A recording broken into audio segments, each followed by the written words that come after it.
नमस्कार दोस्तों, मैं हूं विभा पांडे और आप सभी का स्वागत करती हूं आज की इस वीडियो में।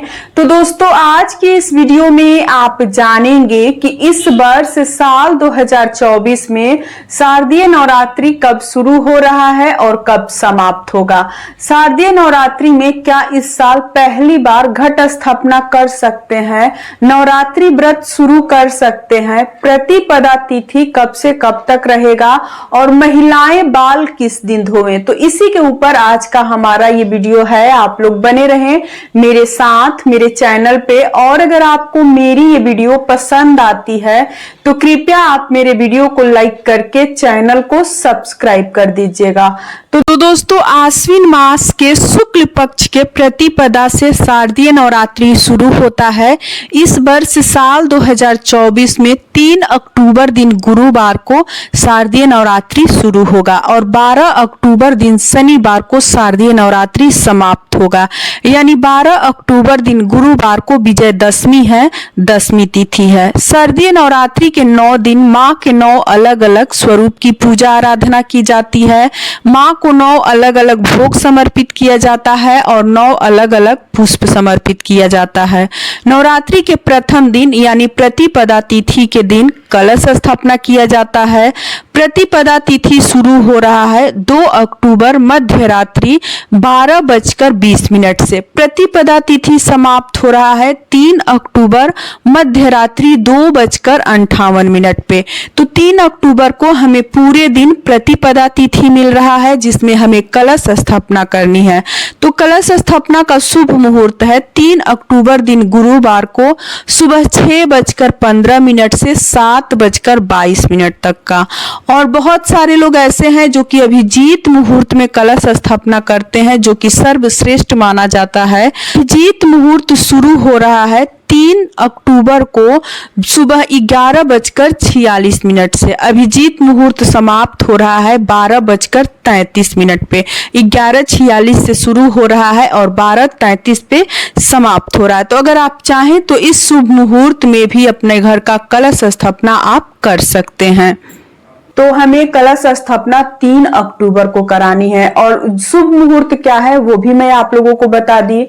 अब चलिए जानते हैं कि महिलाएं बाल किस दिन धोएं, क्योंकि हम महिलाओं की सबसे बड़ी समस्या यही होती है कि बाल किस दिन धोएं, क्योंकि तिथि देखकर दिन देखकर हमें बाल धोना होता है।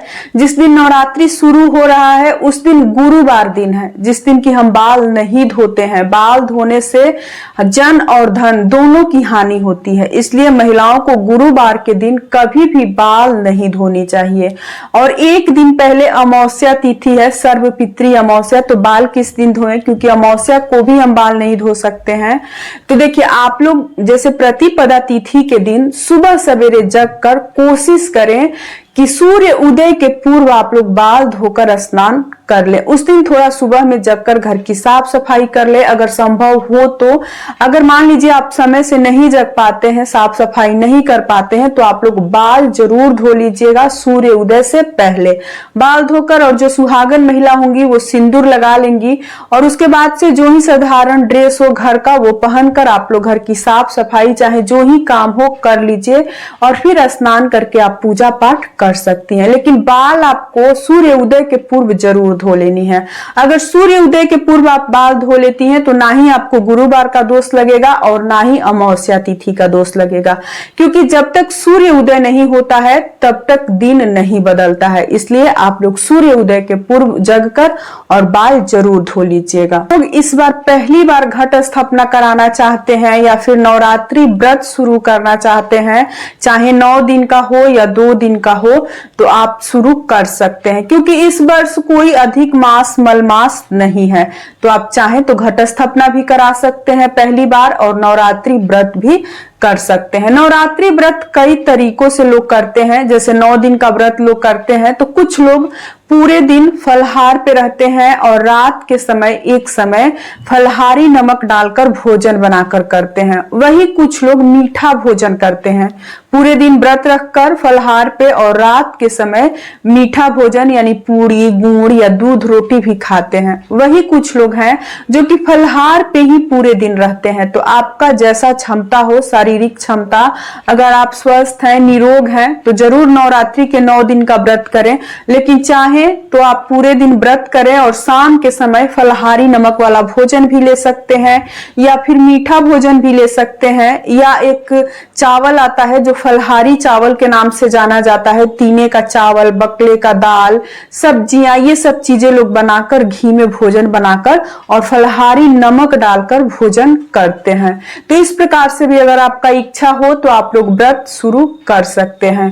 माता जी की पूजा आराधना नवरात्रि के 9 दिन माँ के 9 अलग अलग स्वरूप की पूजा की जाती है। 9 अलग अलग रंग के वस्त्र पहनकर 9 अलग अलग भोग माँ को समर्पित किया जाता है, पुष्प समर्पित किया जाता है। तो इन सभी चीजों की तैयारी आप लोग पहले से ही अपने घर में कर लीजिएगा। गंगा जल का, हल्दी का, क्योंकि देखिए अगर गंगा जल ना मिले तो आप लोग गौमूत्र या हल्दी और पानी का छिड़काव आप लोग अपने घर में करके शुद्ध जरूर कर लीजिएगा। शुद्धिकरण करना बहुत ही जरूरी है माता जी को अपने घर बुलाने से पहले, क्योंकि जो पितृपक्ष होता है ये शुभ दिन नहीं माना जाता है। पितृपक्ष का दिन अशुभ दिन माना जाता है और इसी वजह से अपने घर में गंगा जल या फिर गौमूत्र या हल्दी और पानी का छिड़काव आप लोग, हल्दी वाला पानी का छिड़काव आप लोग जरूर कर लीजिएगा।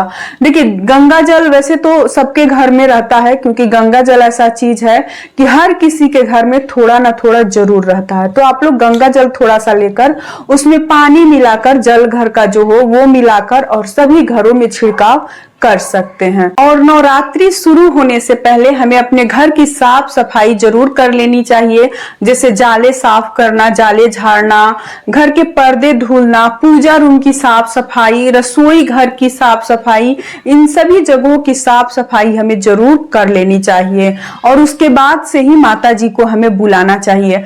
अमावस्या तिथि 2 अक्टूबर को है और उस दिन सभी के घर में ब्राह्मण को भोजन जरूर कराना चाहिए। तो जब आप लोग ब्राह्मण को भोजन करा लें तो अमावस्या तिथि से पहले आप चाहें तो अपने घर की साफ सफाई कर सकते हैं, जैसे घर का पर्दा धुलना हो गया, जाले साफ करना हो गया, या फिर रसोई घर की साफ सफाई भी आप कर सकते हैं। लेकिन पूजा रूम की साफ सफाई आप लोग जब ब्राह्मण को भोजन करा लें तो अमावस्या तिथि के दिन रात्रि में भी चाहें तो कर सकते हैं, क्योंकि पूजा रूम की साफ सफाई ब्राह्मण को भोजन कराने के बाद से ही आप लोग कीजिएगा। जैसे पूजा रूम की साफ सफाई में भगवान देवी देवता की मूर्ति प्रतिमा को थोड़ा सा कपड़ा गीला करके गंगा जल से पोंछकर उनकी जो ही चुंदरी वगैरह हो, वस्त्र हो, उसे धो लेना है। पेपर वगैरह अगर आप लगा कर रखे हो तो पेपर बदल दीजिएगा, या फिर वस्त्र डाले हो तो वस्त्र को धोकर साफ आपको कर लेनी है।